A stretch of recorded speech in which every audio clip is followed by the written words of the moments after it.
नमस्कार, स्वागत है आपको मार्केट टाइम्स टीवी में। देश दुनिया का पहला क्वांटिटी बिजनेस न्यूज़ चैनल। आज हम बात करेंगे कोविड-19 की वजह से जो इम्पैक्ट देखने को मिला है कृषि जिंसों के ऊपर। यहाँ हम बात करेंगे दालों को लेकर कि दालों के अंदर जिस हिसाब से हमने देखा है कि बाज़ारों के अंदर लॉकडाउन के टाइम पे दालों के अंदर इस बार कृषि के जिंसों के अंदर काफ़ी अच्छी तेज़ी देखने को मिली है। अगर आप जुलाई से बात करें तो जुलाई के बाद से बाज़ारों के अंदर एक अच्छा उछाल दालों की कीमतों पर देखने को मिला है, जो कि अगर उड़द की बात करें तो 500 रुपये प्रति क्विंटल तक का इजाफा देखने को मिला। वहीं अरहर के दालों के अंदर भी 600 रुपये तक की तेज़ी देखने को मिली है। और सबसे ज़्यादा तेज़ी इस वक्त मूंग के दालों के अंदर बनती हुई नजर आई है। और उसके साथ ही आपको बता दें, त्योहारी मांग बढ़ने की वजह से और बेसन की डिमांड बढ़ने की वजह से यहाँ पर चने के अंदर भी बाजार काफ़ी अच्छी तेज़ी के साथ देखने को मिले हैं। और इस चर्चे में हमारे साथ जुड़ेंगे सुरेश अग्रवाल जी, दाल मिलियन एसोसिएशन के प्रेसिडेंट। उसके साथ ही हमारे साथ जुड़े हैं इस वक्त श्रीपाल, एडवोकेट श्रीपाल शरावत जी, जो आपको बताएंगे ग्वार ट्रेडर हैं, जो ग्वार फार्मर हैं, जो आपको बताएंगे कि बाज़ारों के अंदर जिस हिसाब से ट्रेडिंग देखने को मिली है और जिस हिसाब से प्रोडक्शन के आंकड़े हैं, तो आने वाले टाइम में क्या डिमांड देखने को मिल सकती है।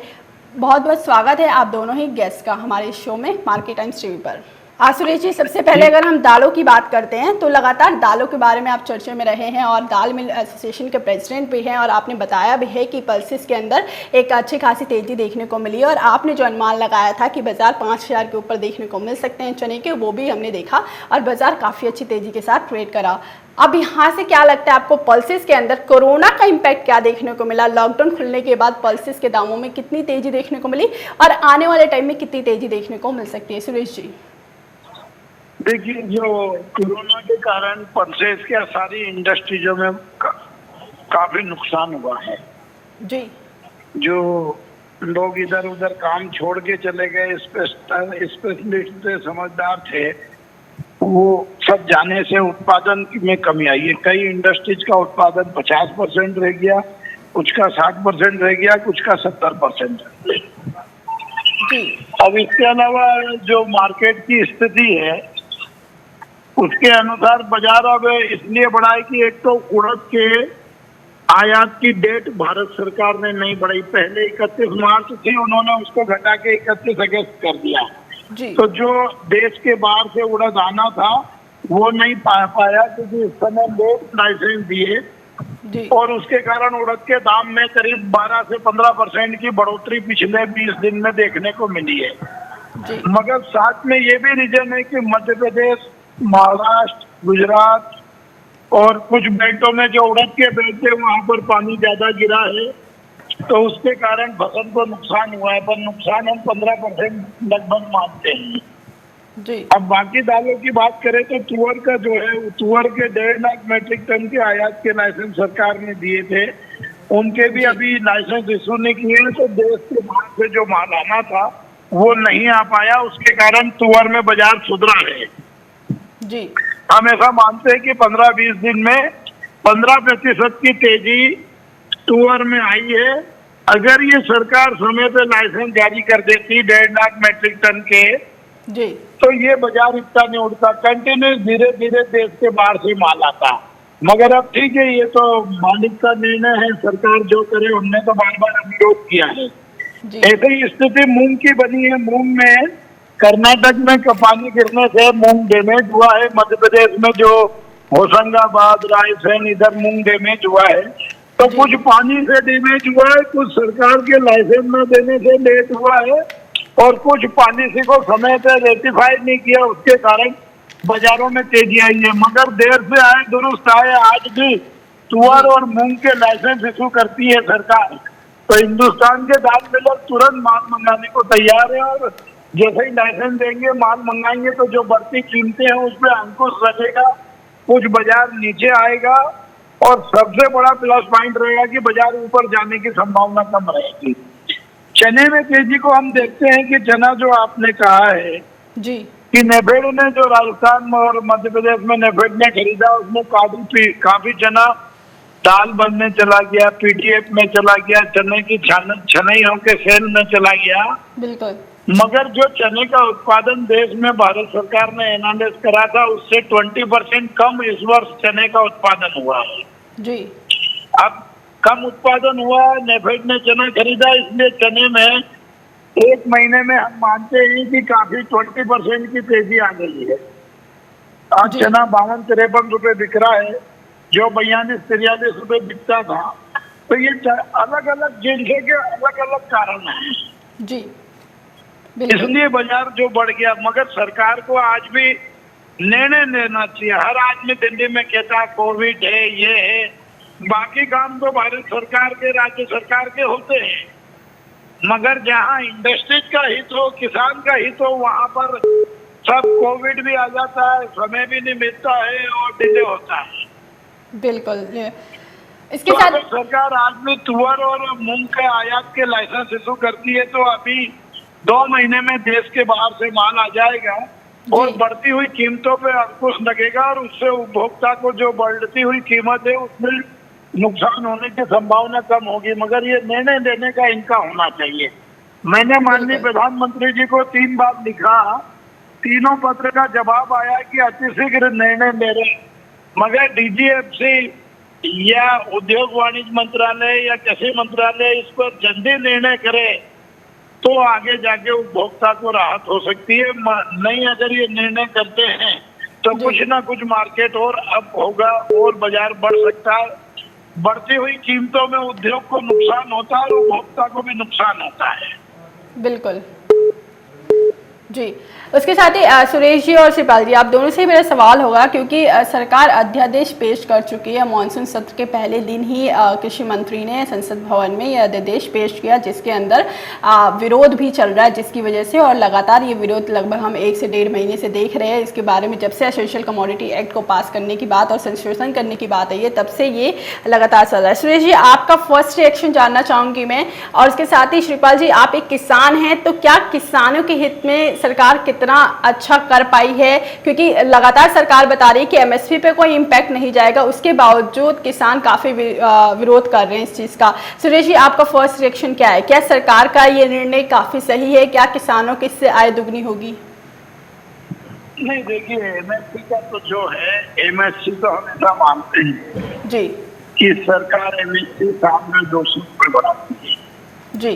खेत पर मजदूरी, दवाई, बिजली का खर्चा उससे अधिक बढ़ता है जी।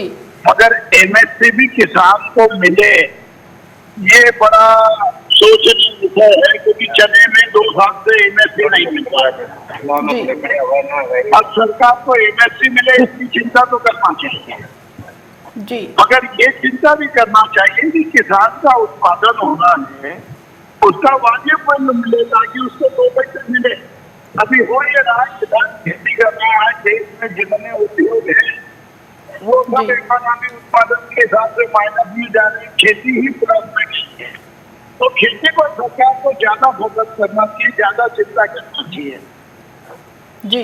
और सरकार अगर खेती पे ज्यादा ध्यान देगी तो जो अभी देश में इकोनॉमी में अंतर आ रहा है, सब इंडस्ट्री में रोजगार की प्रॉब्लम आ रही है, उत्पादन की प्रॉब्लम आ रही है, बड़े बड़े कारखानों का उत्पादन घटता जा रहा है जी। इन सब में खेती एक ऐसा फैक्टर था जिसका उत्पादन बड़ा है कृषि की वजह से। इस ओर सरकार को ध्यान देने की जरूरत है जी।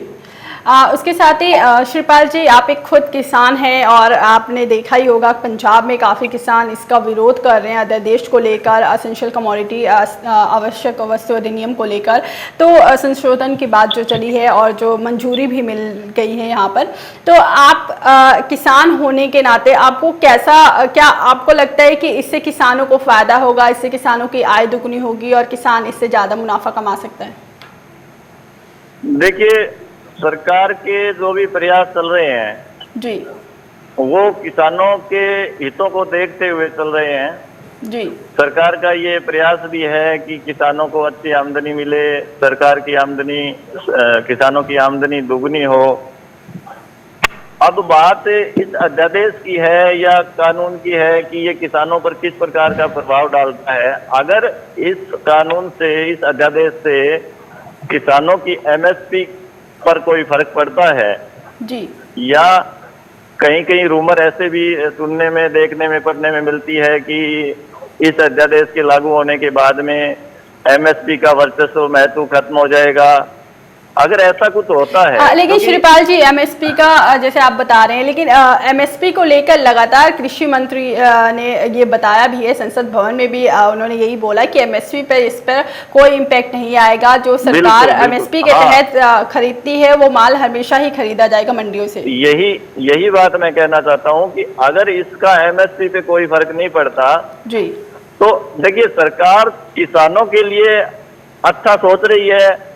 इसका मैं आपको उदाहरण भी बताता हूं कि आज के इस मंदी के दौर में हर जिन्सों के भाव जी, अच्छे हो रहे हैं। जैसे चने की बात करें, एमएसपी है, एमएसपी से ऊपर बिक रहा है या एमएसपी के आसपास बिक रहा है, जबकि पिछले 2-3-4 सालों से अगर हम देखें तो ये एमएसपी का और बाजार भाव का जो अंतर है चने में, सरसों में, वो 500-700 रुपए से लेकर के 1000 रुपए तक का रहा। मार्केट में, बाजार में हर चीजें, ये चना, सरसों ये नीचे में बिके, एमएसपी ऊपर थी। लेकिन इस बार कुछ नया हो रहा है, ये देखने को मिल रहा है। जी जी, यानी एमएसपी पे अगर इम्पैक्ट नहीं पड़ता है तो किसानों को उससे कोई परेशानी का सामना नहीं करना पड़ेगा। और ये खुद किसान है श्रीपाल जी जो खुद बता रहे हैं कि इनको कोई फर्क नहीं पड़ेगा अब अगर एमएसपी के तहत कोई दिक्कत नहीं आती है। तो आप दोनों से मेरा सवाल होगा, जिस हिसाब से चने के अंदर तेजी देखने को मिल रही है और ग्वार के अंदर भी तेजी बनती हुई नजर आ रही है, इसके अंदर सबसे ज़्यादा यहाँ पर मानसून का इम्पैक्ट भी देखने को मिला है। अगर हम यहाँ पर ग्वार की कीमतों की बात करें या फिर चने की भी, तो चने के अंदर त्योहारी डिमांड देखने को मिल रही है। तो सुरेश जी, जिस हिसाब से जो फेस्टिवल डिमांड यहाँ पे बनती हुई नजर आ रही है और कहीं ना कहीं मानसून या फिर जिस हिसाब से दालों की तरफ लोगों का रुझान ज़्यादा बना है एज कम्पेयर टू ग्वार की जगह, तो वहाँ की वजह से रकबा तो बढ़ा है यहाँ पर मूंग का। अगर मूंग की तरफ गए हैं लोग ग्वार छोड़कर, उसके बावजूद कीमतों के अंदर इजाफा देखने को मिल रहा है। क्या ये माने कि भारत का जितने भी दालों की जो आयात पे ही निर्भर है भारत अभी दालों को लेकर? देखिए, जो आपने कहा है मेरे से पूछा है ना मैडम? जी सुरेश जी, आपसे दालों के लेकर। हाँ, रकबा बढ़ा, इसके विषय में आपको मैं बता दूं रकबा कैसे बढ़ता है मैडम जी। कि मूंग का रकबा बढ़ा है, मूंग का रकबा 10% बढ़ा है जी, मगर मूंग का जो बारिश आया, जैसे कर्नाटक में बारिश आया, मध्य प्रदेश में बाढ़ आई, 3 जिलों में मिलिट्री सेना को बुलाना पड़ा, तो जो बारिश से करीब 25% से 30% मूंग खराब हुआ। तो हम बढ़ोतरी देखते हैं तो 10% है और नुकसानी देखो तो 25 से 30% है। तो पिछले साल की तुलना में जब नुकसान ज्यादा हो रहा है रकबा बढ़ने के बावजूद, क्योंकि रकबा बढ़ा तो पहली प्रायोरिटी में होता है, जब फसल बोते हैं तो रकबा बढ़ जाता है, फसल की ग्रोथ होती है और फसल आती है। जब फसल आने का समय आया तो काफी बारिश से नुकसान हुआ तो रकबा घट गया, इसलिए बढ़ोतरी की संभावना नहीं है। एक बार का ऐसा ही उड़द में है कि उड़द का रकबा प्रारंभ में बढ़ा था, मगर जब बीच में पानी कम गिरा तो उसमें रुकावट आई और बाद में अधिक पानी गिरा तो माल खराब हुआ। तो इस बार हम सोच रहे हैं रकबा बढ़ा है वो उल्टा हो गया, तो रकबा घटा है, इसलिए बाजार गिर रहे हैं। दूसरा एक ये हुआ कि सरकार ने कमिटमेंट करके लाइसेंस नहीं दिए, तो जो देश के बाहर का आना है वो भी नहीं हुआ और यह रकबा घट गया है बारिश से, तो दोनों तरफ से नुकसान होता है, इसलिए बाजारों की कीमतें बढ़ी है। ऐसा का ऐसा ही तुअर में हुआ है। तुअर में साउथ अफ्रीका की जो तुअर आती है वो 2 लाख मेट्रिक टन अलग आती है, 1.5 लाख मेट्रिक टन यहाँ का है, टोटल 3.5 लाख मेट्रिक टन के लाइसेंस आना है, मगर अप्रैल से अभी तक दिए ही नहीं। पता नहीं कौन सी प्लानिंग करते हैं, अप्रैल में तो कहते हैं कि हम जून में दे देंगे, जून चला जाता है, जुलाई चली जाती है, अगस्त चला जाता है और लाइसेंस जारी नहीं होता है 8 तारीख तक। तो जब आप पॉलिसी बना के उसको बीच में ब्रेक कर देते हो तो ये परिस्थिति डेवलप होती है। अब तुअर में यहाँ जो उत्पादन था वो कम हुआ, अब जब उत्पादन कम हुआ माल आने के समय लाइसेंस नहीं दिए तो इसके कारण तेजी आई है। तो ये सब एनालिसिस जो है दिल्ली में बैठे जो लोग करते हैं उनको पुनः विचार करना चाहिए। जब आप बीमार हो तब आपको जरूरत है, अब वो तो आदमी तंदुरुस्त होकर दौड़ लगाए तब इलाज करते, तो इस प्रकार जून जुलाई में लाइसेंस देने की आवश्यकता थी। पूरे देश में माल आता तो ये कीमतें न बढ़ती जी। और आज भी कीमतें और बढ़ेगी अगर इन्होंने अभी लाइसेंस जारी नहीं किए, क्योंकि बारिश ने रकबा खराब कर दिया। ये लाइसेंस दे नहीं रहे, दो नुकसान है। फिर बाद में कीमत बढ़ेगी तो कहेंगे व्यापारी दाल मिलर बेईमान है, मुनाफा खा रहे। अरे उनकी क्या गलती है? आप लाइसेंस दो, माल लाओ। कहीं बारिश से नुकसान हो रहा है, कहीं आपकी पॉलिसी समय पे जारी नहीं करने से नुकसान हो रहा है, तो कीमतें बढ़ेगी, आगे चल के भी बढ़ने की संभावना है। इसलिए लाइसेंस तुरंत देना चाहिए। जी, आप दोनों से मेरा एक और सवाल होगा सुरेश जी, सबसे पहले आपसे, क्योंकि जिस हिसाब से अभी आपने आयात को लेकर बताया कि दालों का आयात अगर नहीं किया जाता है तब तक उपभोक्ताओं को राहत नहीं मिलेगी और दालों की कीमतों में लगातार तेजी ही देखने को मिलेगी।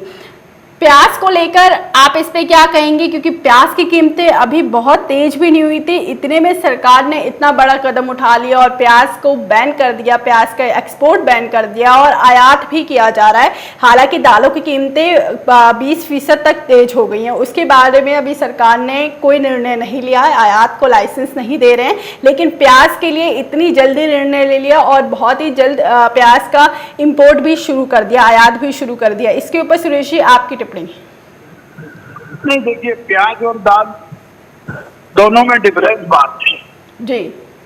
प्याज ऐसी चीज है जिस पर सरकार की 24 घंटे नजर होती है, और दाल ऐसी चीज है कि बार बार उनको याद दिलाते हैं तो भी उनका ध्यान नहीं जाता है। क्योंकि सरकार के पास भी सैकड़ों काम है, मगर एक गवर्नमेंट की पॉलिसी होनी चाहिए, एक डिसिप्लिन होना चाहिए कि कोई पॉलिसी हमने बनाई है तो कम से कम हम उसको साल भर मेंटेन करें, 2 साल मेंटेन करें। अभी ये हो रहा है कि जो निर्णय करते हैं उसको एग्जीक्यूट करने में 6 महीने निकाल देते हैं, और जब एग्जीक्यूट करते हैं तो 3 महीने का समय देते हैं। अगर कोई चीज देश के बाहर से मंगाना है जी, या तो आप पहले डिसाइड कर लो नहीं मंगाना है। जब आपने अप्रैल में डिसाइड किया मंगाना तो आपको मंगाना चाहिए। अब इनके ना मंगाने से कीमतें बढ़ गई हो जिसका उपभोक्ता को नुकसान हो रहा है। अब ये बात बोलते जाओ तो बोलते चोरी हो गए, तरह तरह के वो लगते हैं। हमको बार बार प्रधानमंत्री जी को 3 बार लिख दिया, नरेंद्र सिंह तोमर जी को लिख दिया, बार बार हम रिक्वेस्ट कर रहे हैं, निवेदन कर रहे हैं, अनुरोध कर रहे हैं। अब इतने करने के बाद भी अगर कोई चिंता नहीं करे तो फिर मुल्क जाने, सरकार जाने, मगर उपभोक्ता के राह के लिए इस चीजों पर सरकार को जो हिंदुस्तान में जो उनको अच्छा लगता है उन लोगों के साथ 3 महीने में एक बार बैठ के बात करना चाहिए, उनसे 15 मिनट चर्चा करना चाहिए, कहाँ की फसल अच्छी है, कहाँ कीमतें बढ़ रही है, उस पर ध्यान देना चाहिए। तो ये सब गैप होने के कारण कीमतों में तेजी आती है। अच्छा, तेजी तो इसलिए भी आती है कि बारिश से नुकसान हुआ है। अब बारिश पे जब नुकसान होता है तो हेलीकॉप्टर से सब दौरा करते हैं, कहाँ का नुकसान हुआ, तो उसी प्रकार यहाँ भी चिंता करना चाहिए कि मूंग और उड़द में जो नुकसान हुआ उसको भी हेलीकॉप्टर की स्पीड से निर्णय करना चाहिए। तो ये सब सोचने का विषय, अगर इन सब पे चिंतन करेंगे तो आगे जाके तकलीफ कम आएगी। नहीं तो कीमतें बढ़ना व्यापारी के लिए घातक है। जो कीमतें बढ़ती है इससे उद्योग को नुकसान होता है, उपभोक्ता को कीमत ज्यादा मिलती है तो उपभोक्ता को भी नुकसान होता है। तो कीमत बढ़ने से इंडस्ट्रीज को नुकसान हो रहा है, उपभोक्ता को नुकसान हो रहा है। इसलिए सरकार को इस पर विचार करके अतिशीघ्र निर्णय लेना चाहिए। लास्ट बार इंडिया की फसल का, अब इंडिया में मूंग उड़द हुआ तो बहुत कम पैदा होता है, जहाँ देखो सोयाबीन पैदा होने लग गया, गेहूँ पैदा होने लग गया। तो जब देश में दलहन का उत्पादन की जगह गेहूँ और सोयाबीन में काफी एरिया धीरे धीरे डिवाइड हो रहा है, तो ऐसे हमें चिंता करने की आवश्यकता है, उस पर अतिशीघ्र निर्णय करने की आवश्यकता है। प्याज पर निर्णय किया, ठीक किया, मगर प्याज पर भी निर्णय समय पे थोड़ी किया, प्याज पे 3 महीने बाद किया। ये जो प्याज पर निर्णय किया 35-40 रुपए प्याज पर जब करा, जब प्याज 10 रुपए बिकता था, कोई खरीदता भी, उससे में निर्णय करना था। तो हर निर्णय तो देश को होता है। जो व्यापारी संगठन बोले उसको अपने मुल्क के खिलाफ मानते हैं, तो व्यापारी भी बेचारा कब तक बोले, जिसको बोले उसके ऊपर कार्रवाई होती है। 10-12 रुपए प्याज का तब क्यों ने प्रतिबंध लगाया? 10-12 रुपए के प्याज के प्रतिबंध लगाते तो 40 रुपए नहीं होता। मगर यहाँ किसानों का भी ध्यान रखना है। किसानों को एमएसपी मिले, ये तो बारिश के कारण आयात कम होने के कारण उनको एमएसपी अब मिल रहा है, मगर और मजाक न बढ़े इसकी चिंता करना चाहिए कि जो इन्होंने आयात की पॉलिसी डिसाइड की है उसको लागू करें। अभी मैं आपको एक उदाहरण मसूर का देता हूँ। ऑस्ट्रेलिया में और कनाडा में मसूर बहुत होती है। 3 महीने के लिए मसूर में 20% ड्यूटी कम कर दी, 1 सितंबर से फिर बढ़ा दी। तो 3-3 महीने में जो पॉलिसी बनाते हैं ये इससे कोई आयात नहीं होता। इसमें तो बड़े बड़े लोग जो है उन्होंने जहाज के जहाज गिरा दिए, उससे कोई फायदा नहीं। पॉलिसी कम से कम 12 महीने की बने, एक जैसी बने, तो व्यापारी को भी समझ में आए क्या कारोबार करना है, उपभोक्ता का भी नुकसान नहीं हो और किसान का भी नुकसान नहीं हो। आज किसान की चिंता करने की जरूरत है। जब पूरे मुल्क में इंडस्ट्री की हालत खराब है तो किसान एग्री में आगे बढ़ रहा है, किसान का ही उत्पादन आगे बढ़ रहा है। तो किसान के लिए थोड़ा तो समय दो, थोड़ा तो चिंता पालो। ये जो मंडी टैक्स का निर्णय किया ये काफी अच्छा है कि किसान अपनी फसल को कहीं भी बेच सकता है मंडी यार्ड के बाहर। तो वो निर्णय सरकार ने पहली बार किया, उसमें भी उनको 30 बरस लग गए।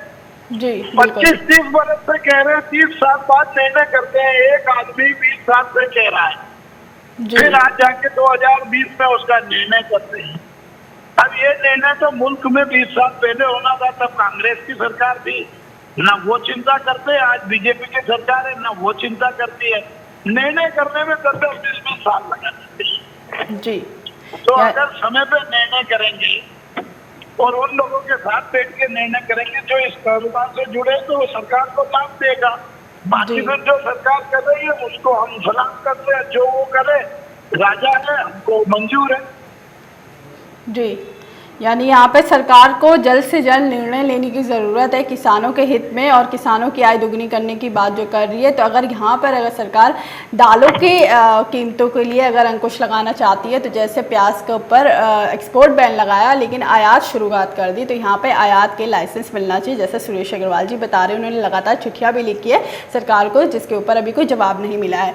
सुरेश जी, आपके हिसाब से क्या लग रहा है दालों की कीमतों के अंदर आने वाले टाइम में जो अभी 15 से 20% का उछाल देखने को मिला, अगर आयात नहीं होता है, अभी कोरोना की वजह से भी आयात और निर्यात हालांकि बंद करा गया लेकिन अब धीरे धीरे खुलना शुरू हुआ है, तो अगर आयात का लाइसेंस अभी नहीं मिलता है तो इस साल के अंदर 2020 के अंदर एंड तक दाल की कीमतों के अंदर और कितना इजाफा देखने को मिल सकता है, जो अभी 15 से 20% का देखा इजाफा? देखिए, दाल कोविड तो चल रहा और अभी चलता रहेगा पूरे विश्व में जी। इतने बड़े बड़े देश हैं, अभी कोई इसकी प्रॉपर दवा न बना पाएगा जी। कब दवा बनेगी, कब इसके ऊपर डोज आएंगे, कब इसमें हो, तो कोविड तो चलता रहेगा। अब हिंदुस्तान की पब्लिक को कम से कम 4 महीने कोविड के साथ समझौता करते हुए अपने कारोबार को करना चाहिए जी। क्योंकि कोविड को आप साथ में लेके चलेंगे तो ही आप काम कर पाएंगे। कोविड की चिंता में घर बैठेंगे तो वो संभव है जी। अब आयात तो सरकार को इसलिए करना चाहिए कि उपभोक्ता को ज्यादा कीमत के दामे न मिले। अभी दिक्कत है उड़द की, तुअर की, मूंग की, तो इनके लाइसेंस वगैरह रिलीज करते हैं। इनको 2 दिन का समय है, बस 2 दिन में कर सकते हैं जी।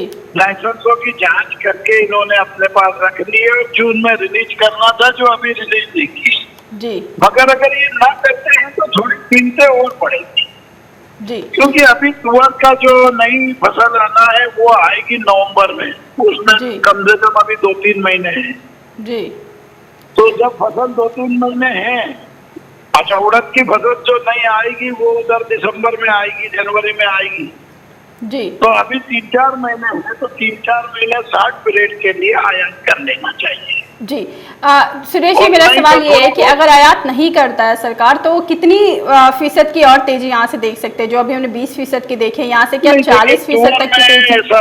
देखिए, कोई चीज मैडम आप ये देखिए, कोरोना की दवा उपलब्ध ही नहीं है जी। अगर मानो ये आयात नहीं करते हैं, तुअर की शॉर्टेज है, तो बाजार 10-20% ऊपर जाएगा जी। जब कोई चीज की शॉर्टेज है, बरसात से खराब हुई, आयात नहीं हो रहा, तो उसमें कीमतें बढ़ना लाजिब बात है। बिल्कुल। तो हम ये मानते हैं कि 15% मिनिमम तुअर की कीमतें बढ़ सकती है जी कुछ परसेंट 5-7-8% उड़द की बढ़ सकती है। जी मगर सरकार को कोविड को ध्यान रखते हुए आयात करने की चिंता करना चाहिए। बिल्कुल, हम भी यही चाहेंगे अभी कि जब सरकार ने कोविड के होते हुए जी ऑस्ट्रेलिया और कनाडा से मसूर के आयात पे 20% टैक्स की रिबेट दी थी, जी तब तो कोविड बहुत चरम सीमा पे था। जी जुलाई, अगस्त, जून, तो उन्होंने जून, जुलाई, अगस्त में 20% टैक्स की राहत दी। तो इसी प्रकार उड़द और मूंग और तुअर की सरकार को चिंता करनी चाहिए। जी सुरेश जी और श्रीपाल जी, आप दोनों का बहुत बहुत धन्यवाद। आप दोनों हमारे साथ जुड़े और तमाम जानकारी इस वक्त आप दोनों ने हमारे दर्शकों को दी। और जिस हिसाब से आप लोगों ने बताया कीमतों को लेकर, अगर यहाँ पर दालों की कीमतों की बात करें तो जब तक सरकार आयात नहीं करती है तब तक यहाँ से दालों की कीमतों में और इजाफा देखने को मिल सकता है। जहाँ पर हम दालों की कीमतों को यहाँ से 15 से 20% का इजाफा और देखने को मिल सकता है तुअर के दालों में, और इसके साथ ही हमें मूँग के दालों के अंदर भी इजाफा देखने को मिल सकता है, जिस हिसाब से दाल मिल एसोसिएशन के प्रेसिडेंट सुरेश अग्रवाल ने बताया। उसके साथ ही हमारे साथ किसान जुड़े हुए थे जो ग्वार ट्रेडर हैं, ग्वार फार्मर भी हैं, जिन्होंने बताया कि ग्वार की कीमतों के अंदर भी इजाफा देखने को मिला है, क्योंकि इस बार ग्वार का रकबा घटा है। हालांकि और इस वजह से और वहीं मानसून का इम्पैक्ट भी यहाँ पर ग्वार की कीमतों पर पड़ता हुआ नजर आया। राजस्थान के अंदर बारिश ना होना इस वक्त, जैसा उन्होंने बताया कि अगर एक बार और बारिश की ज़रूरत है ग्वार की फसल को, अगर एक बार और बारिश होती है तो वहाँ पर एक बार उत्पादन अच्छा हो सकता है, तो ग्वार की कीमतें हो सकती है थोड़ी बहुत कम जाए। लेकिन डिमांड फैक्टर यहाँ पे इफेक्ट करता हुआ नजर आएगा कि एक्सपोर्ट डिमांड कितनी निकल के आ रही है ग्वार गम की, क्योंकि ग्वार 70 to 80% एक्सपोर्ट किया जाता है। तो वहाँ पे ग्वार गम की कीमतों का जो तेजी और मंदी का सिचुएशन बन के आएगा जब एक्सपोर्ट खुलेगा, जब कच्चे तेल की कीमतों में इजाफा देखने को मिलेगा, वहाँ से ग्वार की कीमतों में एक बार बुल रन फिर से देखने को मिल सकता है। हालांकि आपको अगर एक महीने की जाने तो 1 महीने 2 महीने के अंदर हमने 7,000 के करीबी ग्वार की कीमतों को आते हुए देखा है ग्वार गम को। वहाँ से बाज़ारों के अंदर एक बार गिरावट देखने को मिली थी और 6,000 के नीचे भी देखा है हमने आते हुए बाज़ारों को, लेकिन वहाँ से फिर सब बाजार पिकअप होता हुआ नजर आया और 6300 का लेवल देखने को मिल रहा है। ग्वार का या चने के दोनों की ही बात करें तो इन फ्यूचर बाजार अभी तेजी की तरफ ही देखने को मिल सकता है और चने के बाज़ारों में आने वाले टाइम में अच्छा इजाफा और दालों के बाजार में अच्छा इजाफा देखने को मिल सकता है अगर सरकार आयात नहीं करती है। अगर आयात कर देती है तो यहाँ पर अंकुश लगने को देखने को मिलेगा, लेकिन कीमतों के अंदर ज़्यादा इम्पैक्ट नहीं आएगा, ज़्यादा तेज़ी नहीं होगी। लेकिन जो अभी बाज़ार 20% तेज हो चुके हैं, ये यहाँ पर बाज़ार रुक जाएगा, इससे ज़्यादा तेज नहीं होंगे दालों के। अभी के लिए इस बुलेटिन में बस इतना ही। आगे और खबरें देखने के लिए देखते रहिए मार्केट टाइम्स टीवी।